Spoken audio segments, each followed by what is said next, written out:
पाऊस येवो अथवा वादळ वारे, गारपीट हो अथवा अतिवृष्टी, नैसर्गिक आपत्ती आली की सर्वात प्रथम नुकसान होत असेल तर जगाचा पोशिंदा शेतकऱ्याचे.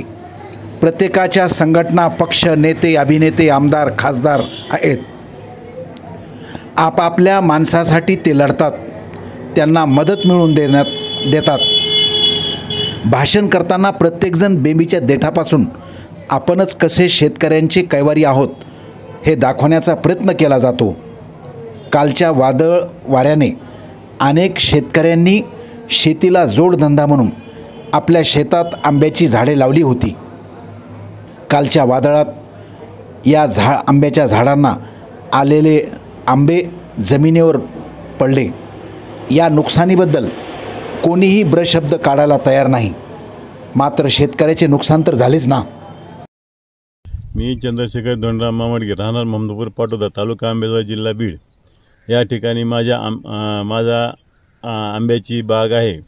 गट नंबर 107मध्ये जवळपास 70 ते 80 झाडाचे मोठे मोठे झाडं आहेत.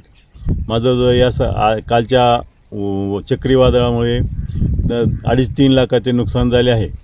तरी मी या आंबे खूप थोडं पाणी घालून, बाहेरून पाणी आणून जपले आहेत. तरी मला शासनाने लवकरात लवकर मदत करावी आणि पंचनामे करून योग्य तो मला मोबदला मिळावा, अशी मी सरकारला विनंती करतो.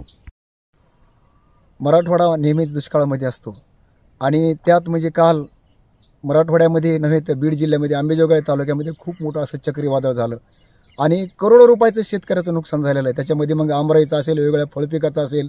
मी आज चंद्रशेखर मामडगे यांच्या शेतामध्ये आलो. अत्यंत म्हणजे ते पडलेले आंबे पाहून मला माझ्या डोळ्यात पाणी आलं. कारण तळहातातल्या फोडावणी लेकरांना सुद्धा एक आंबा तोडू दिला नाही, परंतु त्यांनी ते आंबे जपले आणि जवळपास 70 ते 80 झाडं त्यांच्या शेतामध्ये आहेत. वेगळ्या इथं बरेचसे आंबराई आहेत ममदापूर या परिसरामध्ये, अंबेजोगाई तालुक्यामध्ये, आणि करोडो रुपयाचं अंबेजोगाई तालुक्यामध्ये नुकसान झालेलं आहे. मला सरकारला विनंती करायची आहे एक वृक्षमित्र म्हणून, तर त्यांनी तात्काळ शासनानं पंचनामे करावे, तहसीलदाराला आदेशित करावे आणि या शेतकऱ्याला न्याय द्यावा, पंचनामे करून त्यांना अनुदान द्यावं, एवढीच सरकारला माझी मागणी आहे.